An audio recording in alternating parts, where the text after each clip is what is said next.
if you're sufficiently courageous and forthright and honest, let's say, in your approach, and you don't shy away, what you'll find is that there's something within you that will respond to the challenge of suffering with the development of ability that will transcend the suffering.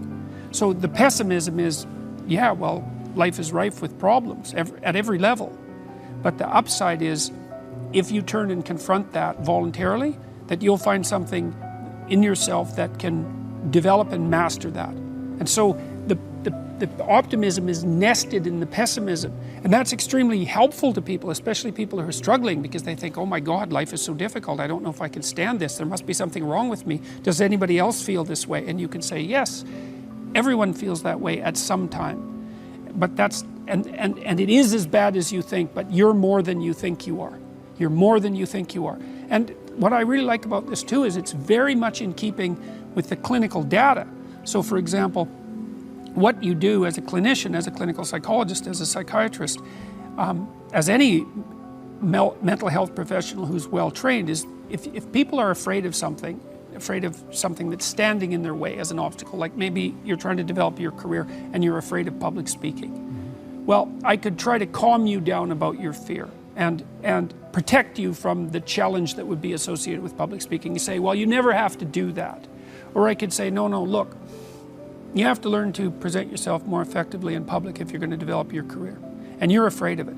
So let's break down what you're afraid of into 10 steps or 20 steps until we can find a step that's small enough so that you can actually master it. And let's assume that with 3 years of diligent practice that you could become a competent public speaker, at least one that isn't terrified. And with 5 years you could become an expert. And let's decide how relevant that is to your future prosperity and thriving.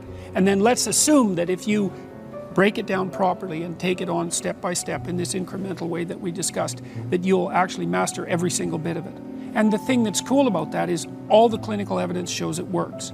And not only that, that's actually how you learn in life. Like when you bring a child to the playground and the child is apprehensive about making new friends, you say, okay, well, look, kiddo, stick around me for a minute or two and just watch what's going on. It's like, and the child will calm down. You say, okay, now go 5 feet away. Just go out there a little bit and just see how it goes. And stay out there as long as you can, and if you need to come back for a hug, then no problem. It's like, so then the child can go out 10 feet. And they come back. You say, okay, well now, maybe just go over there and watch those kids. And the child will go out and then come back. And so that's it. It's the child's going out to where they're afraid, seeing that they can master it, and then coming back. So I figured something out that I thought I'd tell you about. This took me like 30 years to figure out, and I figured it out on this tour. So there's this old idea, that you have to rescue your father from the belly of the whale, right? From some monster that's deep in the abyss. You see that in Pinocchio, for example, but it's a very common idea. And I figured out why that is, I think. So imagine that we already know from a clinical perspective that, if you set out a path towards a goal, which you want to do because you need a goal and you need a path, because that provides you with positive emotion, right? So you set up something as valuable, so that implies a hierarchy. You set up something as valuable. You decide that you're going to do that instead of other things, so that's kind of a sacrifice, because you're sacrificing everything else to pursue that. And then you experience a fair bit of positive emotion and meaning as you watch yourself move towards the goal. And so the implication of that is that the better the goal, the more full and rich your experience is going to be when you pursue it. So that's one of the reasons that's one of the reasons for developing a vision and for fleshing yourself out philosophically, because you want to aim at the highest goal that you can manage. Okay, so you do that, and then what you'll find is that as you move towards the goal, there are certain things that you have to accomplish that frighten you.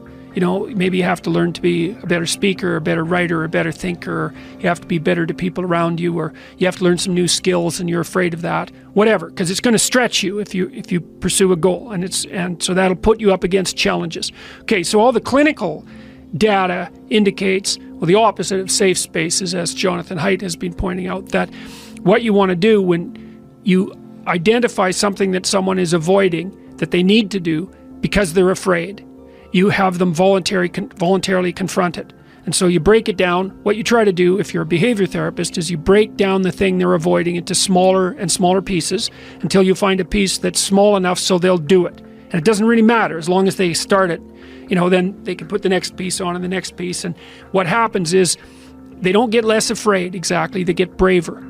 They get, it's like there's more of them. And you can, and here's why. So imagine you do something new, and that's informative, right? There's information in the action, and then you can incorporate that information and turn it into a skill and turn it into a transformation of your perceptions. So there's more to you because you've tried something new. So that's one thing. But the second thing is, and there's good biological evidence for this now, that if you put yourself in a new situation, then new genes code for new proteins and build new neural structures and new nervous system structures. Same thing happens to some degree when you work out, right? Because your muscles are responding to the load, but your nervous system does that too. So you imagine that there's a lot of potential you locked in your genetic code.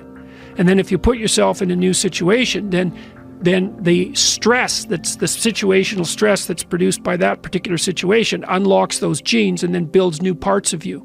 And so that's very cool, because who knows how much there is locked inside of you. Okay, so now here's the idea. So let's assume that that scales as you take on heavier and heavier loads. That more and more of you get more and more informed because you're doing more and more difficult things, but more and more of you gets unlocked.